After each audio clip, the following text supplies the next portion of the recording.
Thanks, Eric. Great talk today, no problem. too. Thank you very I really much. enjoyed it. Thank you. I was wondering if you could give me, or give us a little bit of advice for female entrepreneurs, particularly in the area of raising investment. I've been slogging away for about 2.5 years doing video work with VCs and angels and women founders on the shortfall of funding for women. Yeah. And I gather you've got a fabulous perspective in the ecosystem.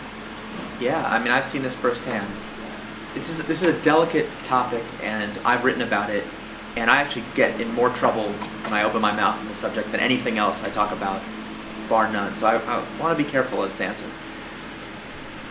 If you just listen to how venture capitalists describe what they do when they speak candidly about their job, they almost all say, we do pattern recognition.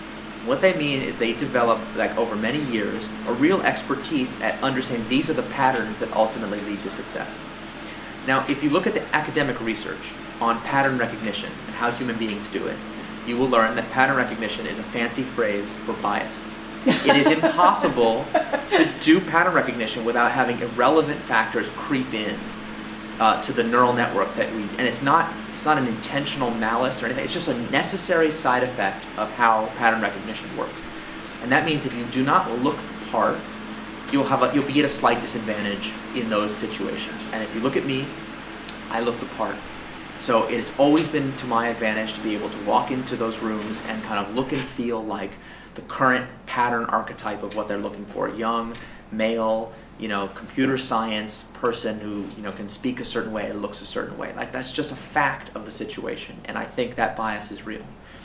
But it is not, so when I talk to venture capitalists and I speak as my role as a leader in the ecosystem, I say we have to change this.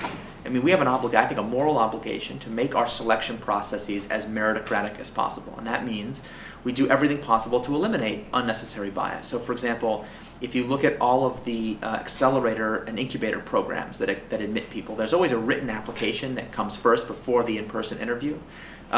Those applications should happen blind. It's a very simple change to review. Whenever you're reviewing resumes, any written materials, just don't look at the gender or race or age of the person who's applying.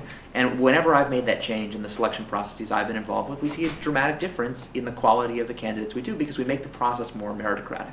Right. And when we tell people that the process will be more meritocratic, we encourage more people to apply who might otherwise think, I'm not a member of the Young Boys Club, so I don't get to apply. So that's we have to do that. But even if that system doesn't change, it doesn't mean it's closed off. I do believe Silicon Valley is a very meritocratic place. And the great thing about pattern recognition is, we talk about its defects. The great thing about it is you can make a new pattern. If you think about, Mark Zuckerberg when he was raising money, by all accounts, he was a very poor fundraiser. His pitch was very bad. That story about him in the pajamas and not taking it. I think some of those stories are true. And they always talk about his lack of personality. Yeah, he wasn't good. Yeah. But traction walks, right? So if you have the results, the mathematical results that say, I am really onto something big, and it's undeniable, you can overwhelm those kind of mild bias. So the first thing is, the number one tip for raising money is don't raise money until you have product market fit and undeniable traction. Now, not everyone has the luxury to raise money at that time, but that is the ideal. That is a situation where you can build a new pattern. Beyond that, all the usual advice about how to network effectively and present yourself effectively in a homogenous or male-dominated field. You can go online and learn a lot about that. I think that having mentors and becoming part of the ecosystem in advance of raising money is very valuable. Just the usual stuff.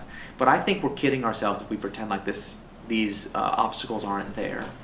And like I said, I think one day when we look back on this, we will realize that just like software patents are a dumb idea, this kind of bias is a dumb idea too. This isn't doesn't need to be a political thing, doesn't need to be an emotional thing. It's just a very straightforward thing. In Silicon Valley, we have an obligation to ourselves, to our future LPs and stakeholders, just have the most meritocratic process we can design, and we should work on that.